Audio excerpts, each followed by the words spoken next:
very same saloon we're sitting in today. Look around and imagine this place painted in blood. Hardin was waiting for me, and...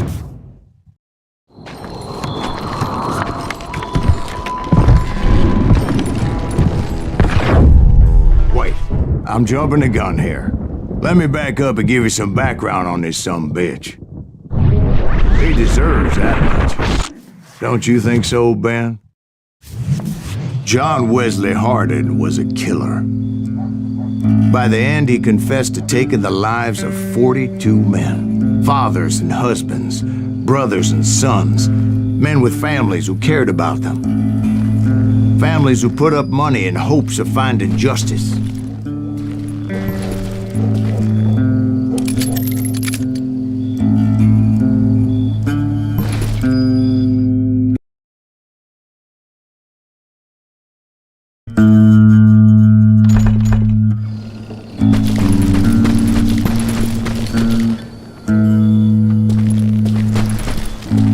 He was a bona fide folk hero by then, and had amassed a gang of armed miscreants and other assorted thugs. He and his men set up camp outside of town, and I was hoping Bob was among them. God damn it! Shoot that son of a bitch!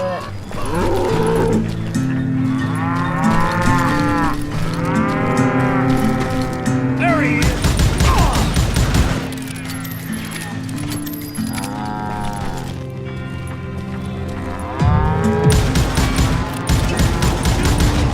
They didn't ask why I was there.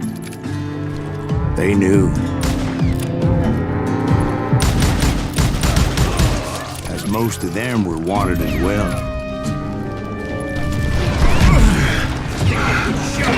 I had to spill a lot of blood to find out Hardin wasn't in that. He was carousing in town with his closest friends.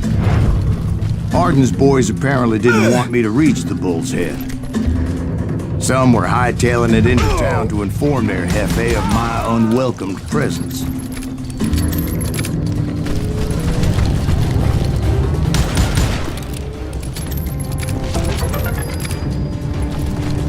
We'll have to do everything.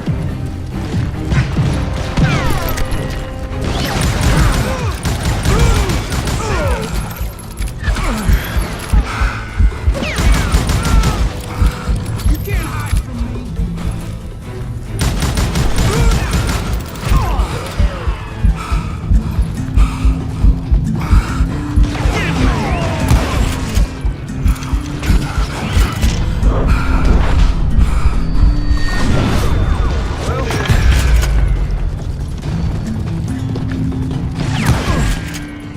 Gotcha.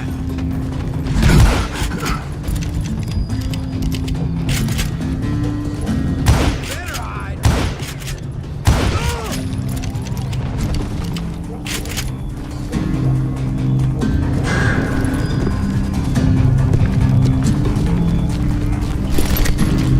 Tell Hardin someone's coming for him.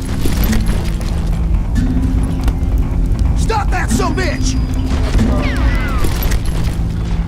Let the boys know we got another law dog.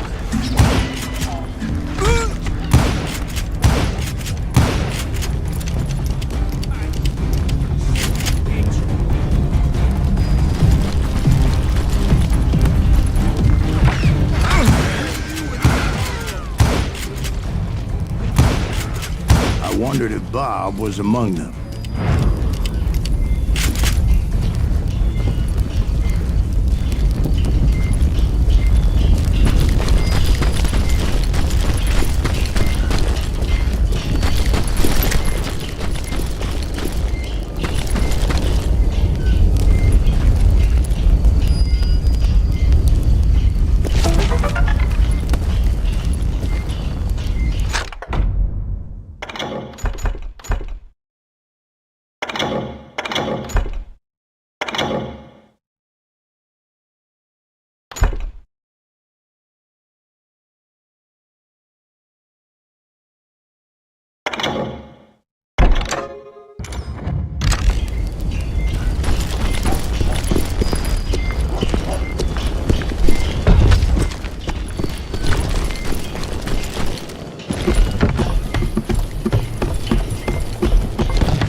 And I steeled myself for the fight ahead. For as good as I was, deep down I wondered if John Wesley wasn't just a little bit better.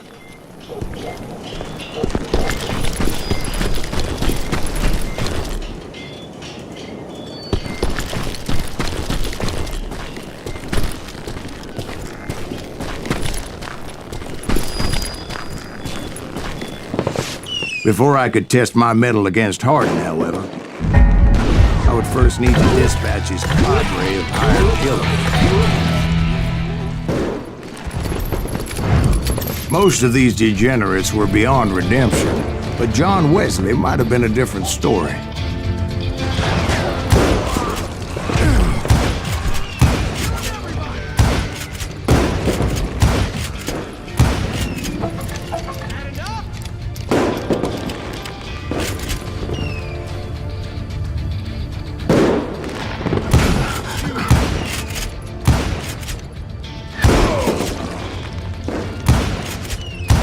Until later that night was in fact his birthday celebration.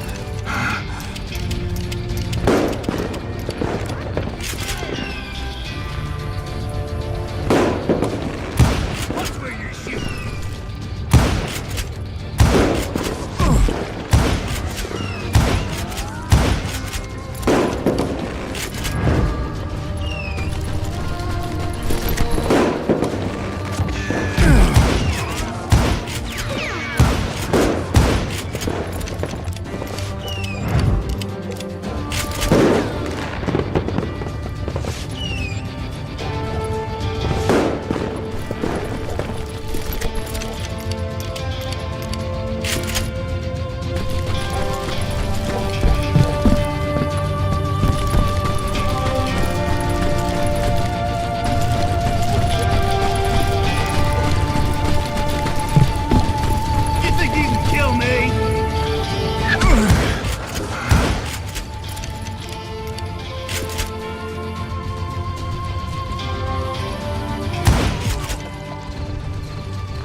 I think I already mentioned that I found Hardin in this very saloon.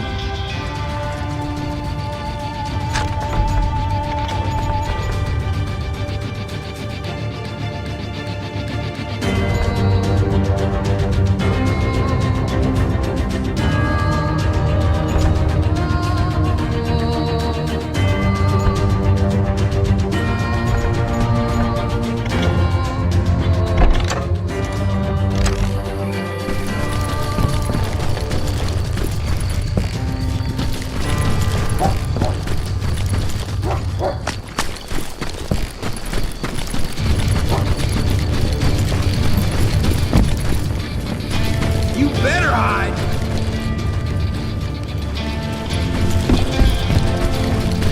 You bastard!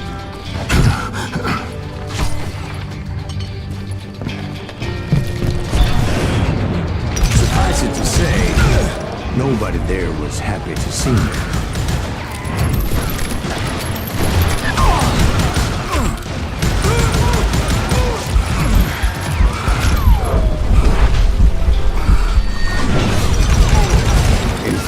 I felt a certain hostility. Man, good shoot. Gotta give him that. Yeah, you know you can't beat me.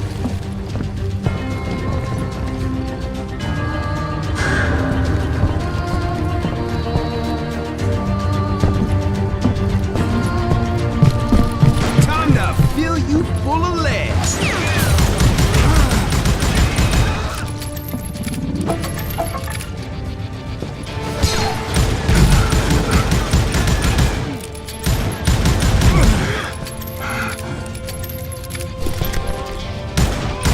I was disappointed that neither Bob nor John Wesley were among the dead. But that was short-lived, as a moment later I was facing down the fastest gun in the West.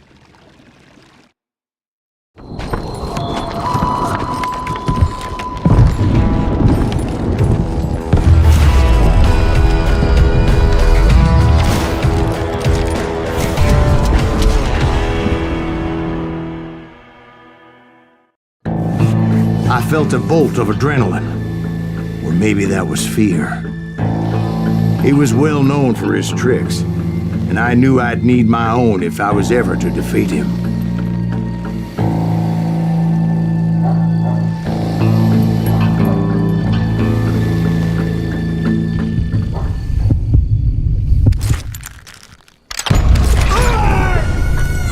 No, wait! He didn't hit me then. I'm sure of it.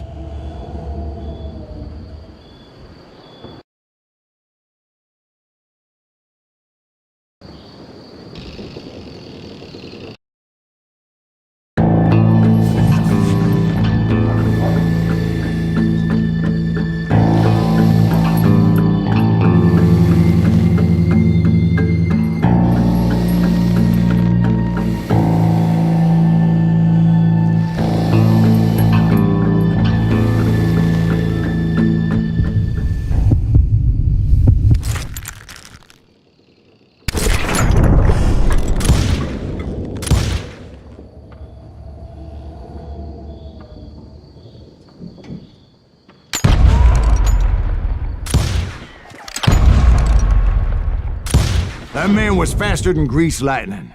But being inebriated as he was, he didn't count his shots. And now, he was at my mercy. So he didn't die? No, I sent him to prison. Years later, after he was free, some restless Avenger took his life. Shot him in the back in a saloon just like this one. Anybody up for another beer? Ben?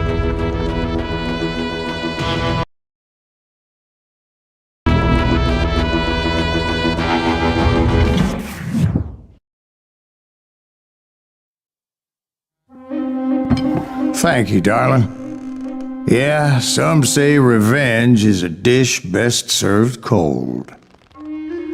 So whatever happened to that Bob guy you were after? Personally, I'd like to hear some of your other adventures. Like, I don't know, do you ever go toe-to-toe with a red man?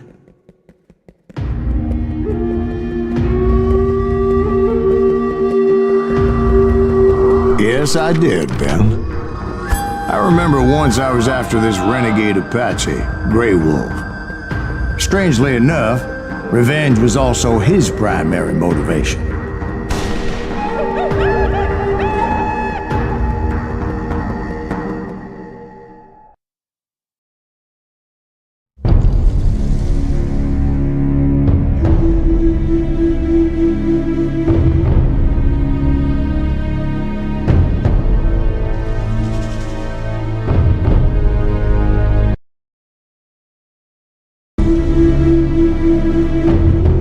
A bounty was put on Grey Wolf's head, and that's how I came to hunt him in the mountains.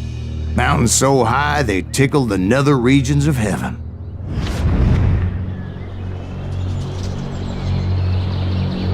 Grey Wolf was a Chiricahua Apache medicine man who had led a war party in revenge for a massacre against his people. The U.S. Army had attacked his tribe during his daughter's sacred sunrise ceremony, and the slaughter was unspeakable. I understood his anger, as there's nothing more traumatic than seeing those you love die in a cruel and painful death.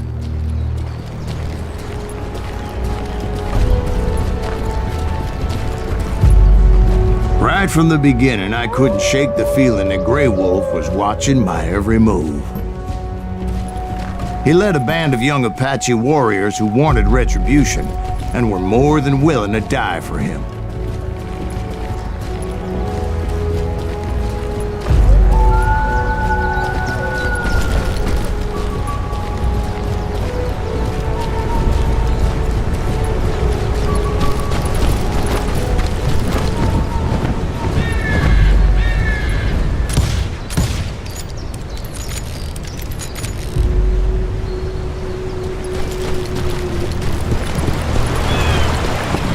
They saw me before I saw them.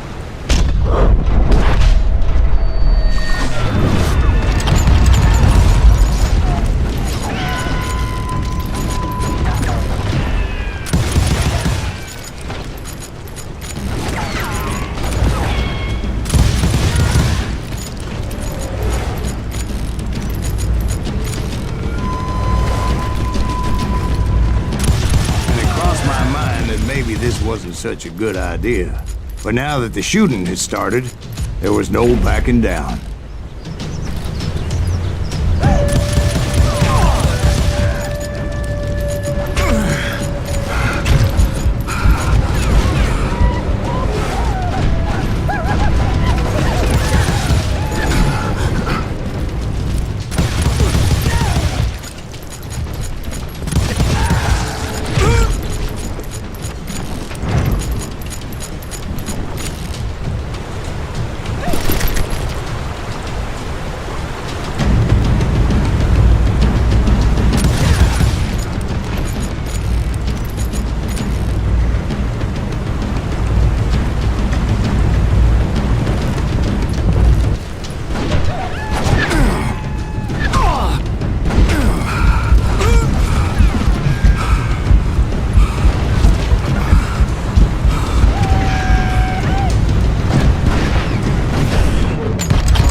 It was rugged country, the winter home of the Chiricahuas, and that's why they had retreated there.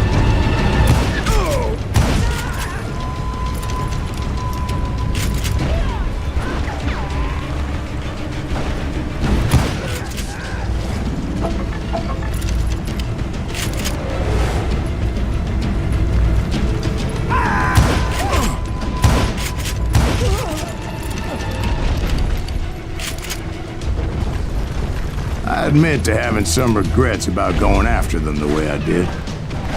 But then again, I got a lot of those.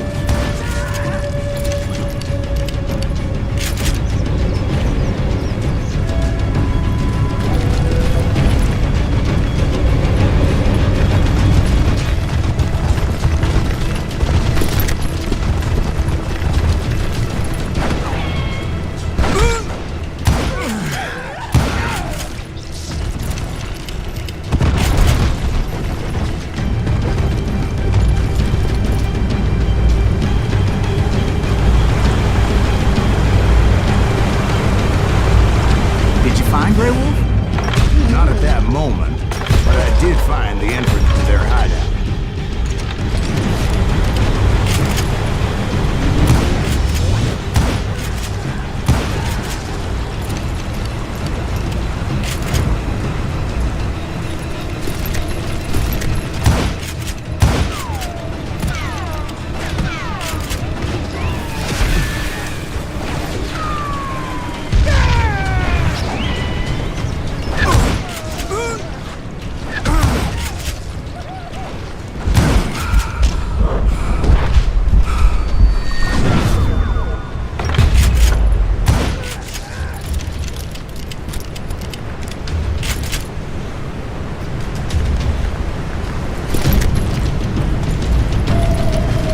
Deep crevice that led to a deeper cave.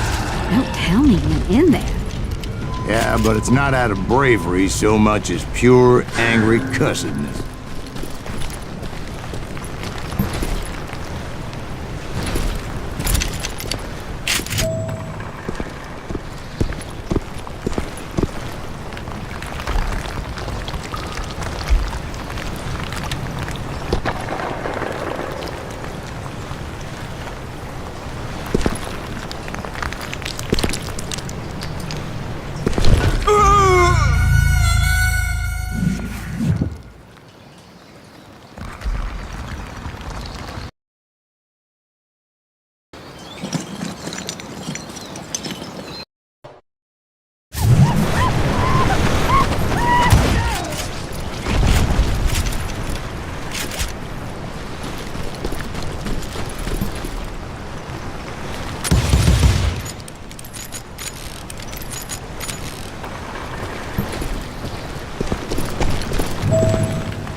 then, I had a stubborn streak a mile wide, and I wasn't about to back down.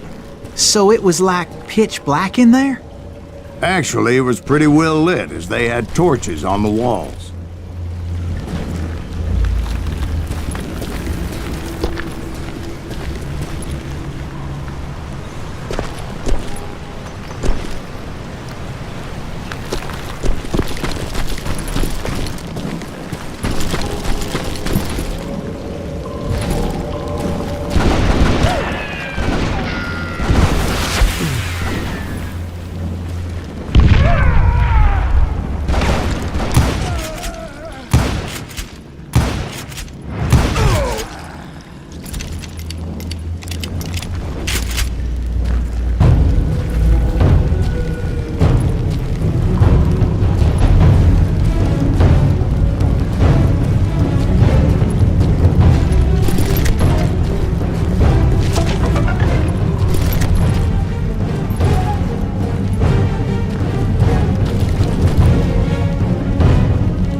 His cave. Big as hell, Ben. Chiricahua had hid out there during the Indian Wars.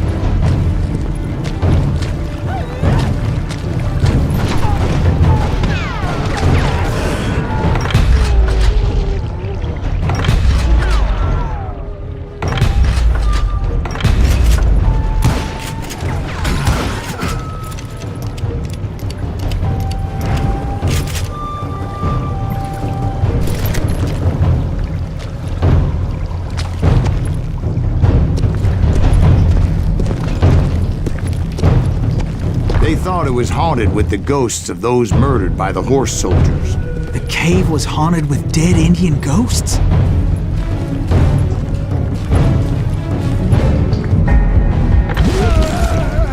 To be honest, I was more concerned with the live ones than the dead ones.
How come you know so much about engines? A few years back, I was married to two Mescalero women. At the same time? Yeah, they were sisters. Polygyny is traditional among the Mescalero. So what happened? Oh, I had to get out of there. Those girls never shut up. Both of them nagging at me all the time. Drove me half crazy. Haven't seen them since. No, I mean, what happened with Grey Wolf? Oh, well, I pursued him into the Cave of Death.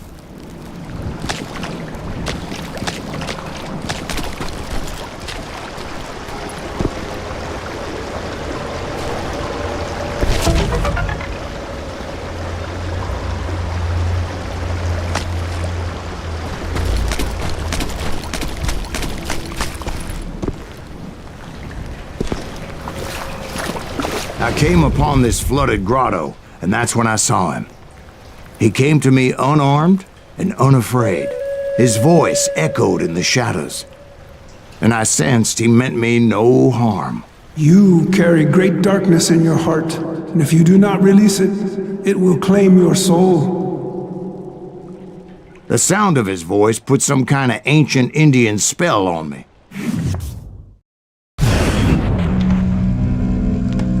As his story unfolded in my mind, You will come to this place again and kill many more men, and the darkness will grow until it consumes everything that you are. The soul would have no rainbow if the eye had no tears. he said I was a great warrior, a coyote man, unequaled by any other pale-faced warrior, or something like that. The snakes will bite shadows of your past until a venom poisons your heart, and an echo of the song of the dead summons the spirits deep from within the mountains. I didn't quite get what he was saying, but there was definitely snakes. And indeed, his warriors surrounded me and attacked me like hungry wolverines. They couldn't stop me, though, and Grey Wolf wasn't in the mood for idle talk.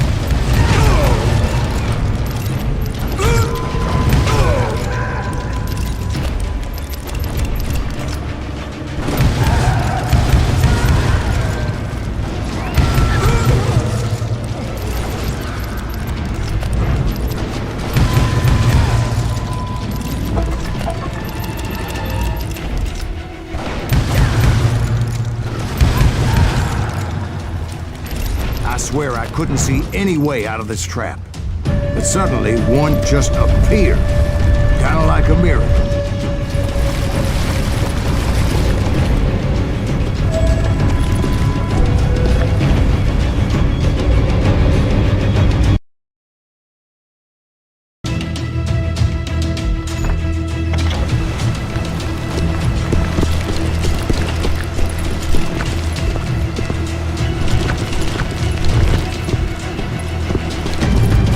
I felt like I would be lost in that damn cave forever.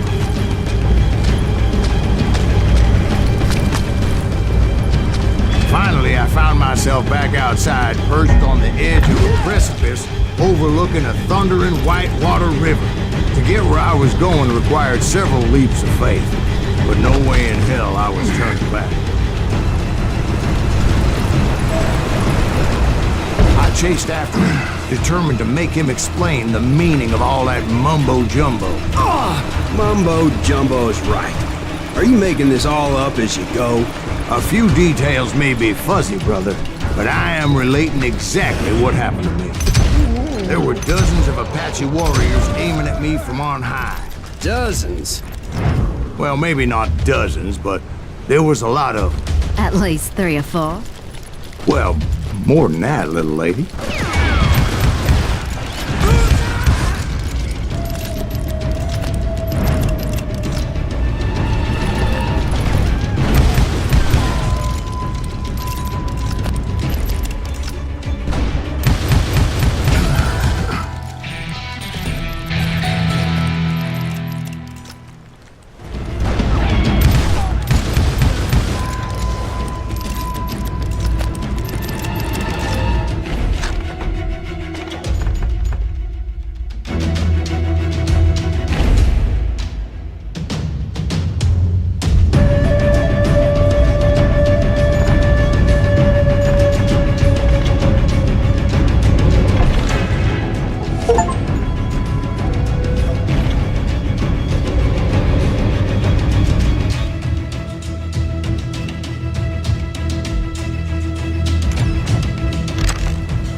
I had a steep climb up creek ahead of me and scrambled up those rocks like a mountain goat. I was determined to locate Grey Wolf and find out exactly what the hell he was trying to tell me. And wouldn't you know it, that crafty son of a bitch led me right into a trap. What kind of trap? Well, son, there had to be at least 100 Apaches surrounding me. 100? God be my witness. Oh, come on. Who are you kidding? Hey, I believe you. Come on, tell us how it ended. All right, but I'm not gonna drag this out. Where were we? You were surrounded by 100 Apache warriors. Well, I didn't take the time to count them exactly, but there were a lot of them.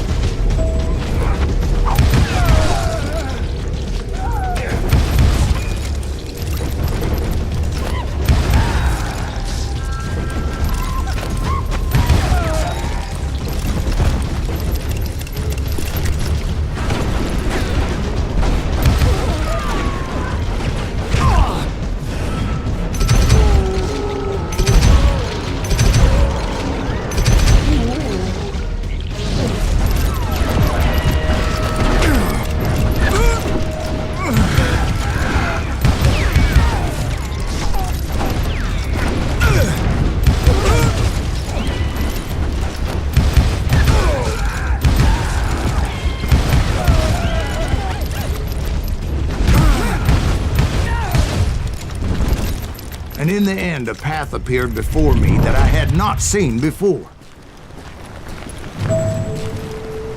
I followed it as I desperately needed to find out what Grey Wolf was trying to tell me. But it was like that son of a bitch disappeared into thin air.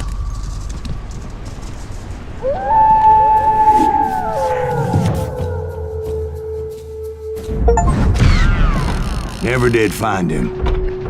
And never did collect my goddamn bounty.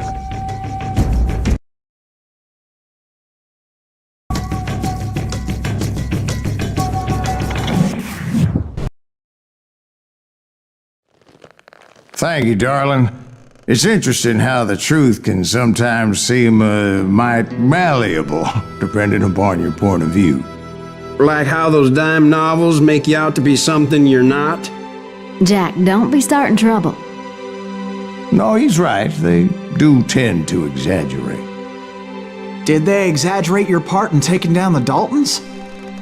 Well, I was there in the flesh, boy, so I saw what happened firsthand.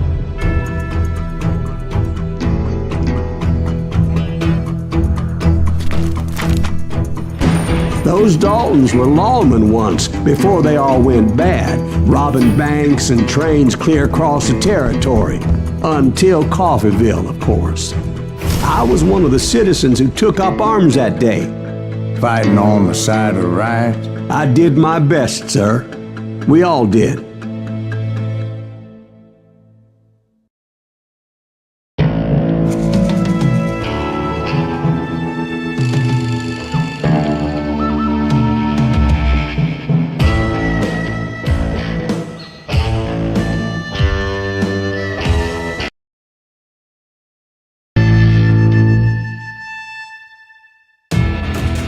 It was early morning.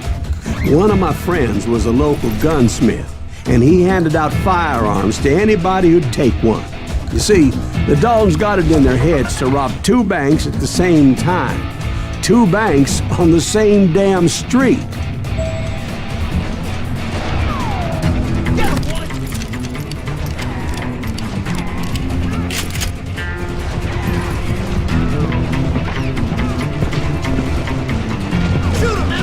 Story was Bob Dalton's girl was always writing him about how he had no ambition. Oh, you're nobody next to Jesse James, she'd say. Finally, the bastard took his brothers to Coffeeville just to shut her up. Right. It's always the woman's fault.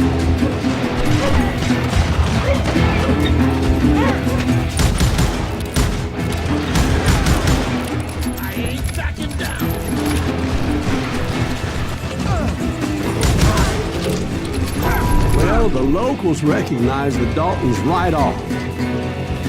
Before they could get away, half the town took up arms to defend their property.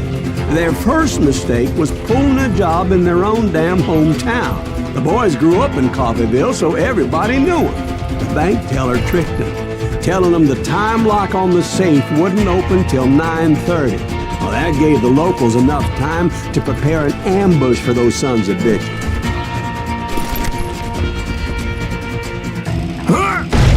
We got us a hero. Put some holes in him.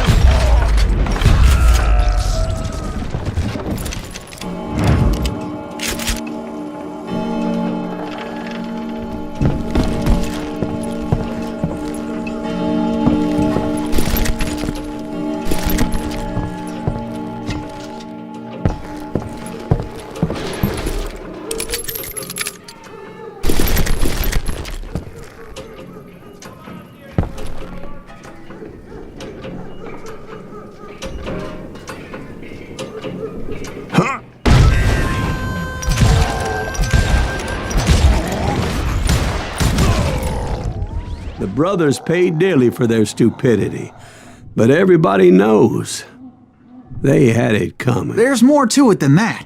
I read all about that day, so I know for a fact that it went down very differently. First of all, it was high noon. A posse of U.S. deputy marshals were on the rooftop across the street. Get ready, boys. They're gonna make a move. The lawmen had been tracking the Daltons for months, and now they finally had them dead to rights. Among them was a bounty hunter feared by many a lawbreaker. This man had no intention of letting the Daltons slip away. The marshals tried to get the Daltons to surrender. They'll give up eventually. We just gotta wait the son of bitches out. This bounty hunter knew that the brothers were far too proud to ever lay down their guns.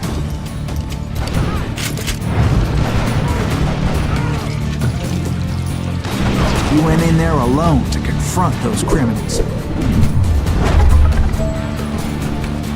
One of the marshals shouted, "Where are you going? Are you crazy?" Hey, where do you think you're going, dumbass? That rifle's mine. But he paid him no mind. He saw a way to get around to the back of the bank.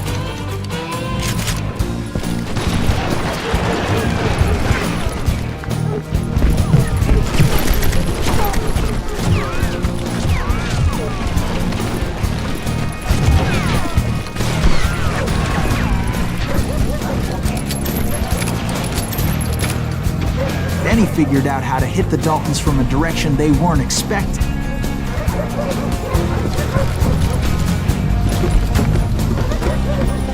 From above. Fortunately, a water tower was right there. A moment later, he was climbing up a steep ladder, laughing at danger as he did.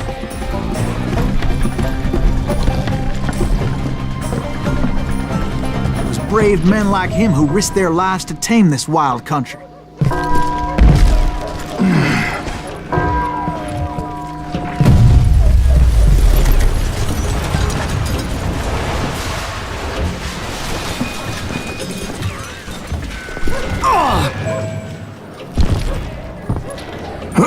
We've got company. Heroic men like him, who did what other men couldn't or wouldn't to make this country free. Like Jim Booth and Davy Crockett, who died defending the Alamo.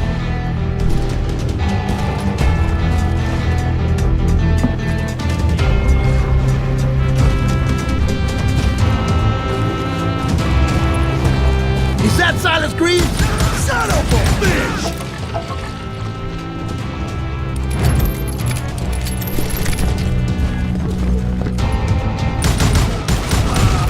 That's right! Run!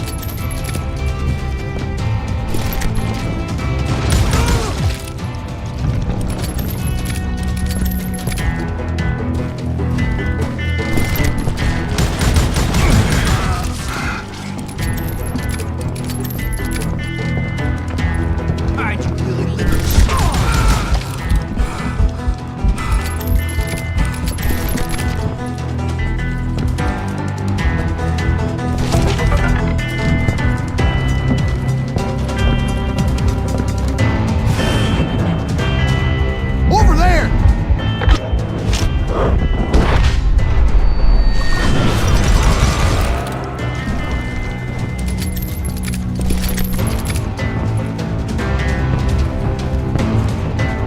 That's Silas Greaves! What the hell?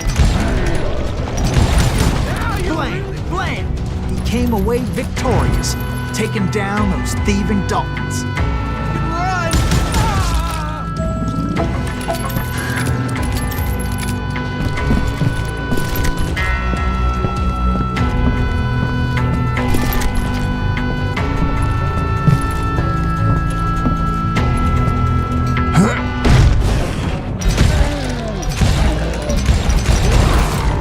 His name was Silas Greaves, and when the dust finally settled, he was the last man standing.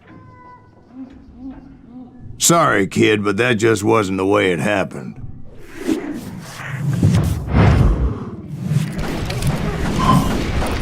It was early evening, not high noon.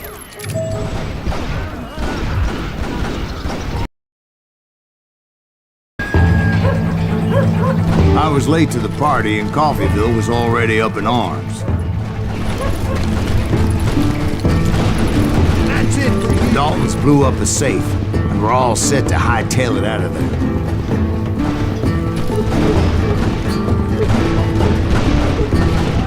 Those pathetic deputies surrounding the bank were dropping like flies.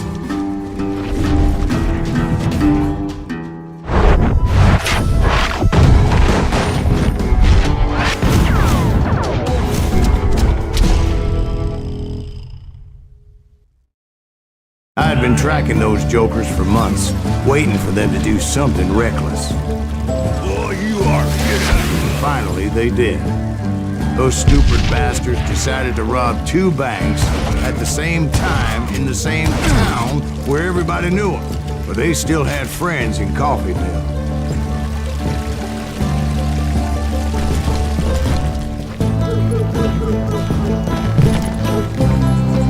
Shoot, I dare you.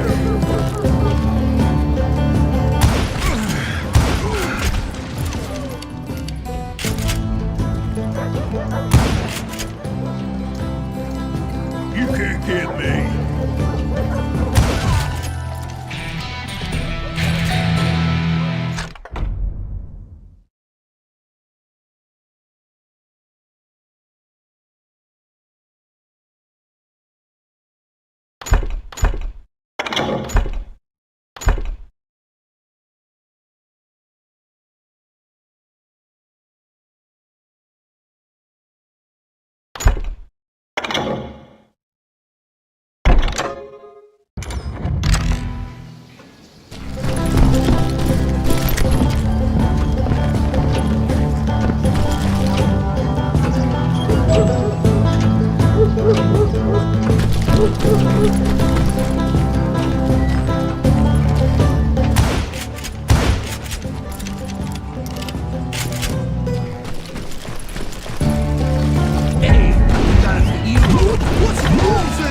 Those friends came after me like a pack of wild dogs, tooth and nail.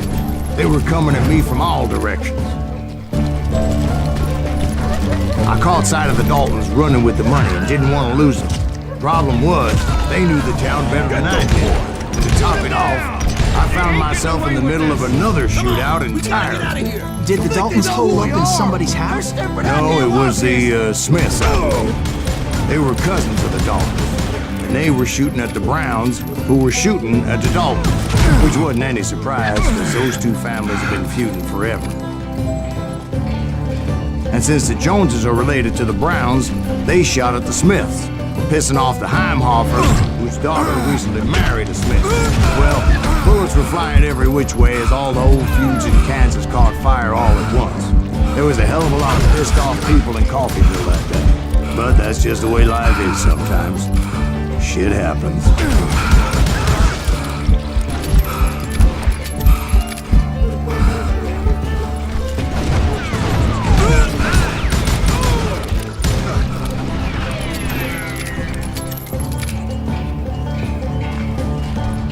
I'm ending you.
Dalton boys knew I would never give up. Those Daltons weren't the sharpest knives in the drawer, but they always stood together. They set a trap to slow me down and allow at least 2 of them to escape. The third brother stayed behind to plant me, just in case that trap of theirs didn't work.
Was Emmett, the youngest, and he decided to stand his ground and face me down.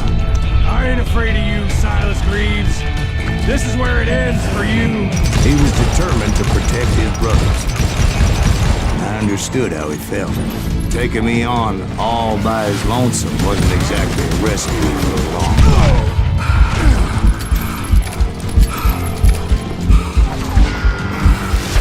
I'm gonna cut you in half.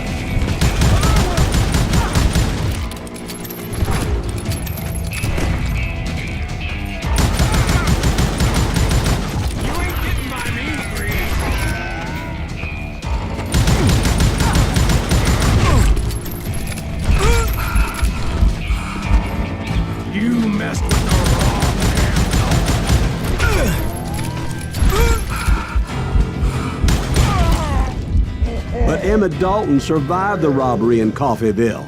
He's the only Dalton who did. They say he was shot 23 times. Well, Dwight, who do you think put all those damn holes in him?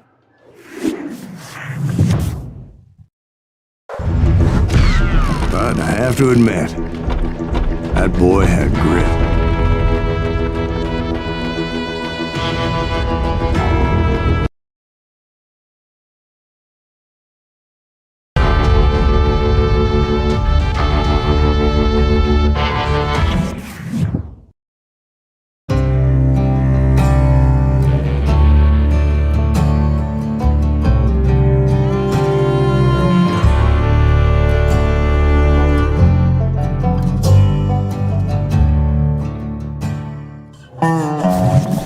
We'll get those suckers! It took me a couple of days to track the Daltons down. They can't get away with this! And in that time, a whole posse of local vigilantes offered to lend a hand. We'll track them to the ends of the earth. They seemed as determined as me to find those outlaws. But as we headed into those swamps, it was like I had my own private army. There was no way those boys were getting away this time.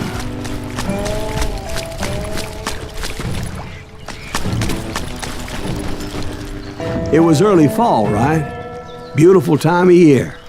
At least you had the weather on your side. Not by my recollection. It was damp and foggy as hell. It was tough to stay on a true course, so we kept an eye out for landmarks.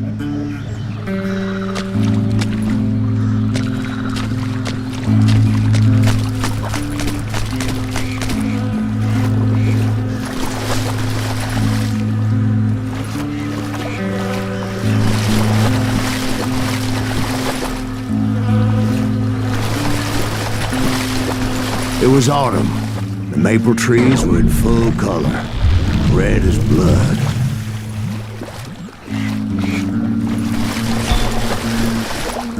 The rains that year were torrential, so the whole area was flooded.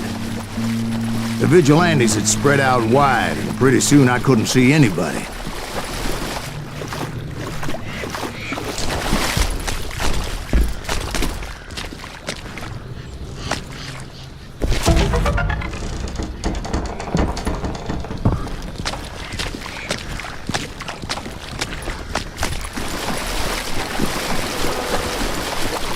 Bury them in the swamp!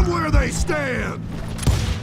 Except for some bitches ahead of me wanting to do me harm. So I had to face them alone. I wondered why my compatriots didn't come running when they heard the shots.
So did you find the Daltons? Not yet, but I did have the questionable pleasure of meeting a few of their friends.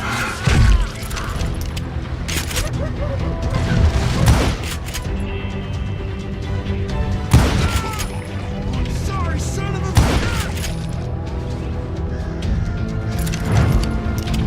You better hide!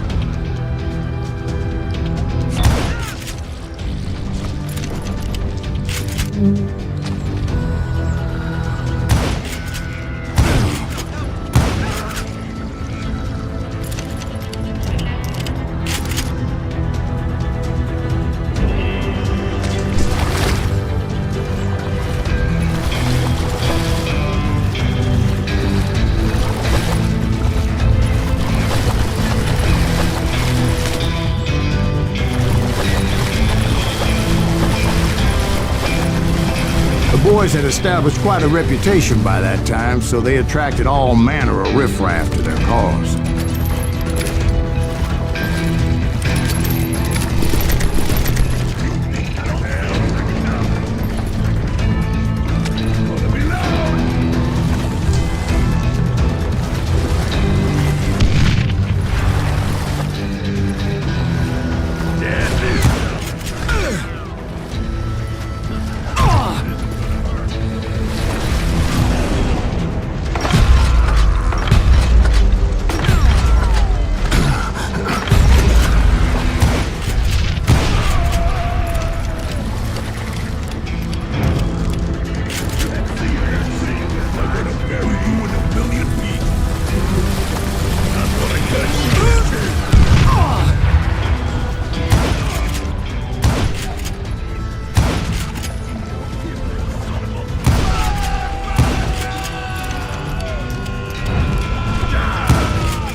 And my reinforcements was nowhere to be seen.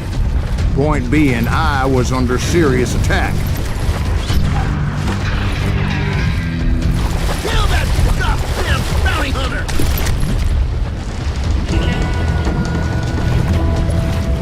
You can run!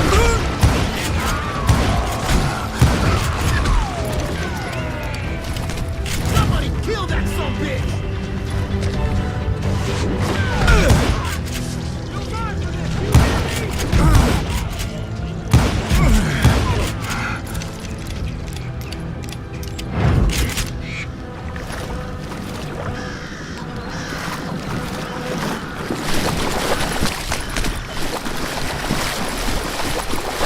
But luckily, a barn materialized as if right before my eyes. I scrambled up top to get a better view.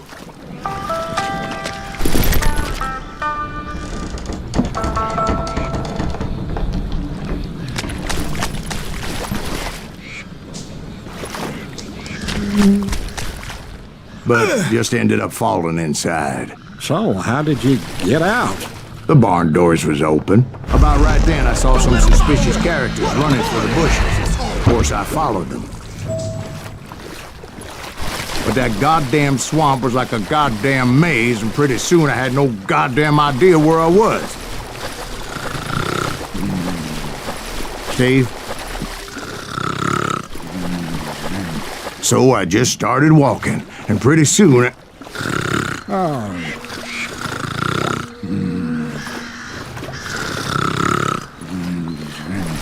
Steve? Steve? Huh? No, I'm listening. Indians surrounded me from all sides.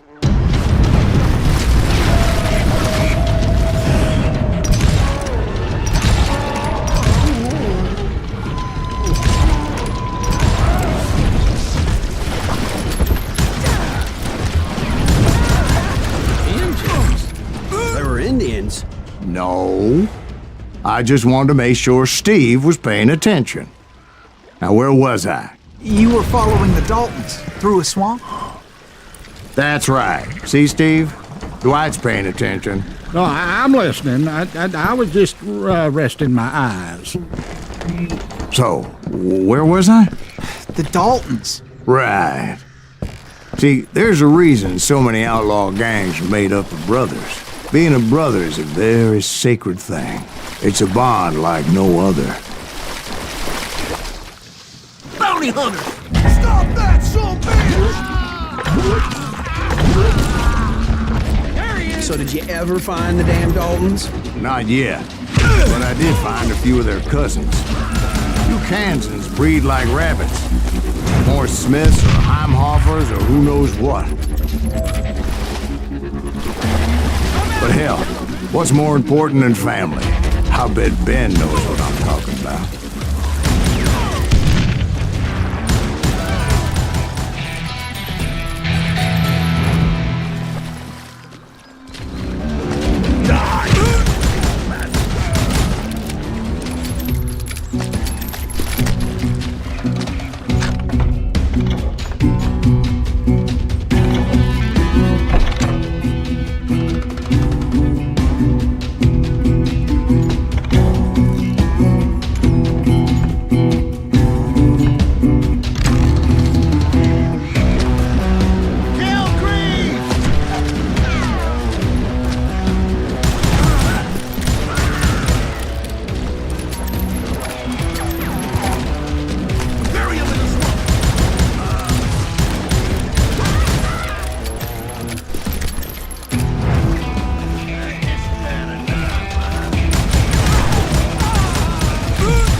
Can't get me.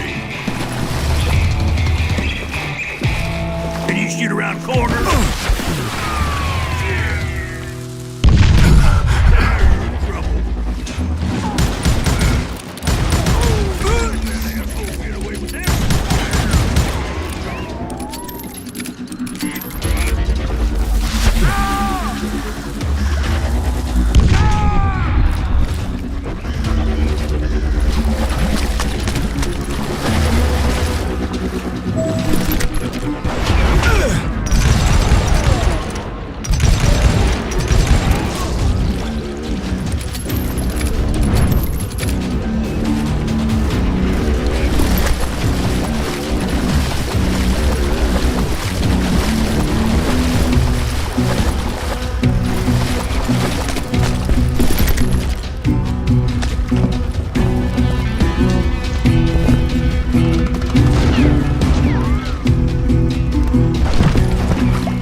those Dalton boys were out there somewhere, standing together against anyone who would threaten them.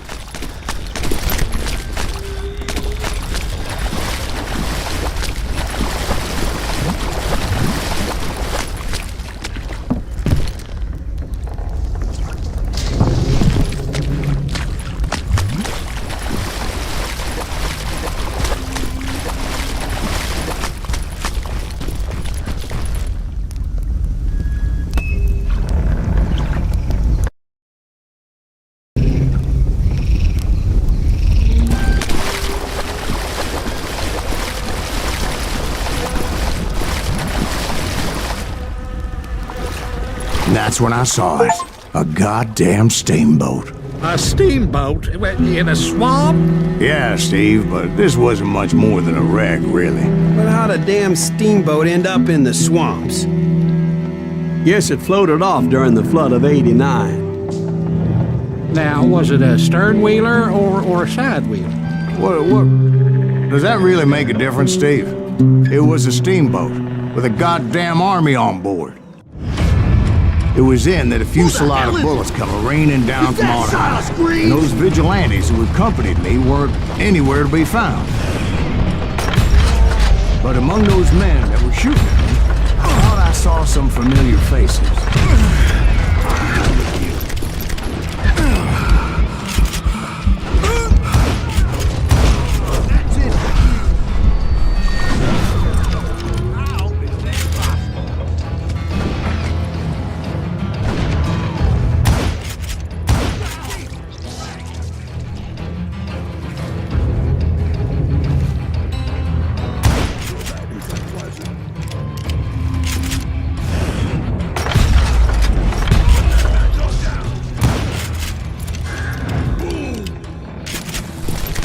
This some bitch is pissing me off.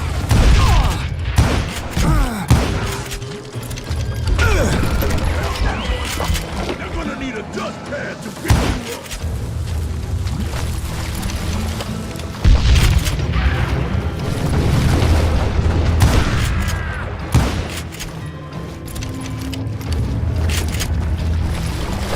I'm ending you.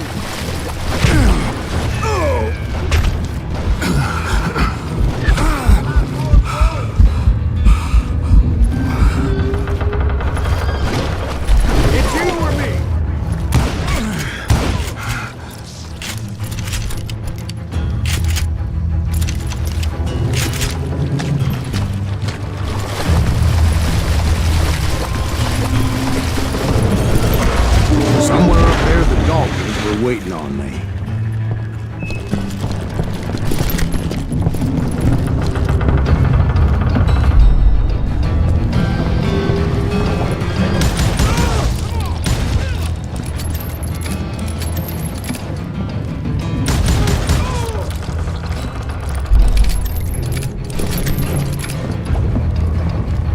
Sounds like you don't give up too easy. That's the kind of man I am, Ben. I set out to do something. I do it. Surrender just ain't in my nature. Plus, I'm stubborn as hell. Rule the day.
about then, much to my relief, the vigilantes finally arrived.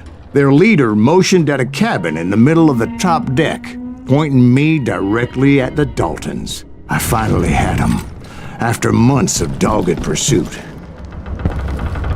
But it turned out that they had me. Take him out! I'm sending you to hell!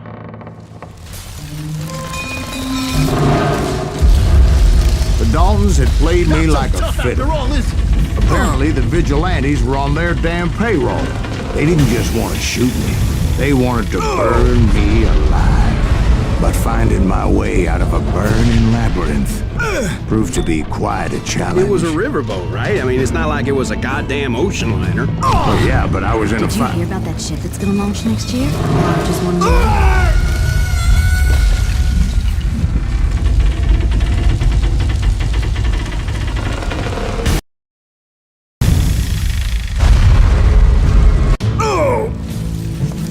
But finding my way out of a burning labyrinth proved to be quite a challenge. It was a riverboat, right? I mean, it's not like it was a goddamn ocean liner. Well, yeah, but I was in a Did you hear fight. about that ship that's gonna launch next year? Largest one in the world? You're What I'm- talking about the Titanic. If you ask me, it's too blessed good. I don't think it'll even float. So anyway, Don't be stupid, Steve. They know what they're doing. They say that the Titanic is unsinkable. oh God. But getting back to that steamboat, how did you get off it, Mr. Grease? I took in a lot of smoke that day, so I admit my recollection might be a bit hazy. But somehow I managed to finally disembark. I was coughing up smoke and pretty damn pissed.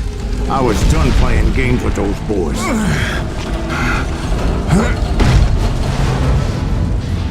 It was time to settle this once and for all.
About to come at me one at a time. They were in this together. Two brothers side by side, determined to take me down. Confident that this time the odds were on their side.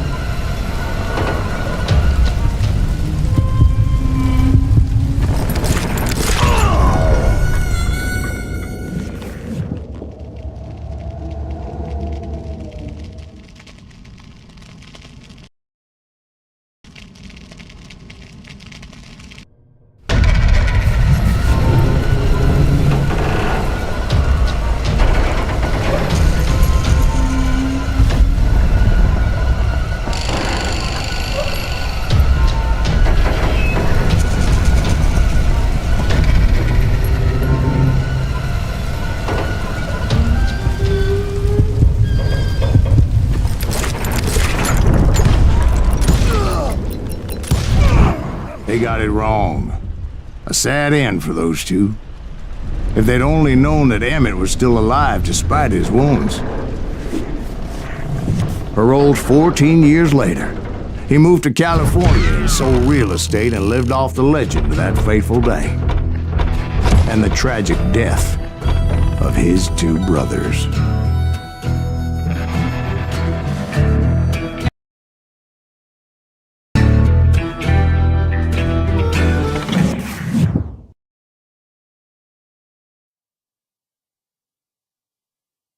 My own brothers died tragically as well, truth be told.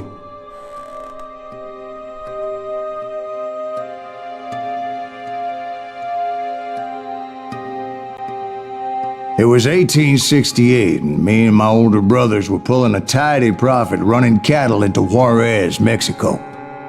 One night after my brothers retired for the evening, I found a little poker game in a cantina with a couple of cowboys.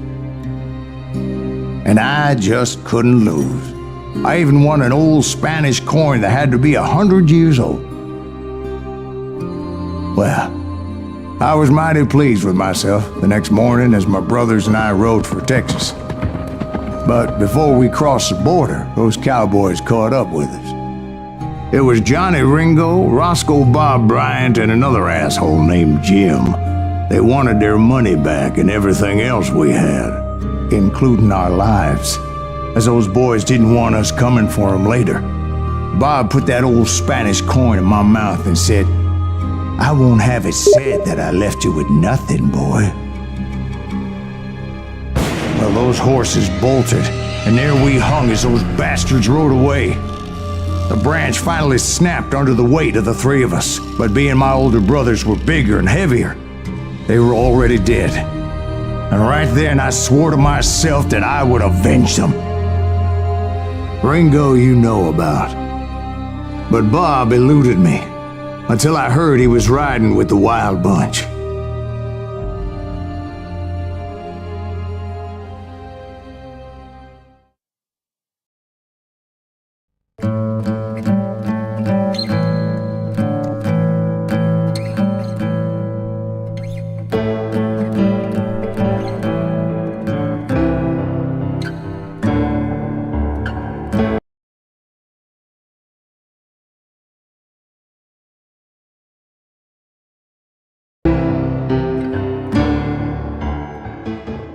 I'd been on their trail for months, ever since they left their hideout in the Bighorn Mountains. Led by Butch Cassidy, they were a loose association of outlaws who robbed banks and trains from Colorado to Montana. Among them was the Sundance Kid, and that murderous hombre I was tracking, Roscoe Bob Bryant. Were you a part of that giant Pinkerton posse after the Wild Bunch? No, boy. A circus like that would have slowed me down. Besides, I wanted Bryant all to myself. I'd heard about a large shipment of gold being transported to Wilcox, Wyoming on the Overland Flyer. I figured the Wild Bunch would likely hit such a treasure, and by God, I figured right.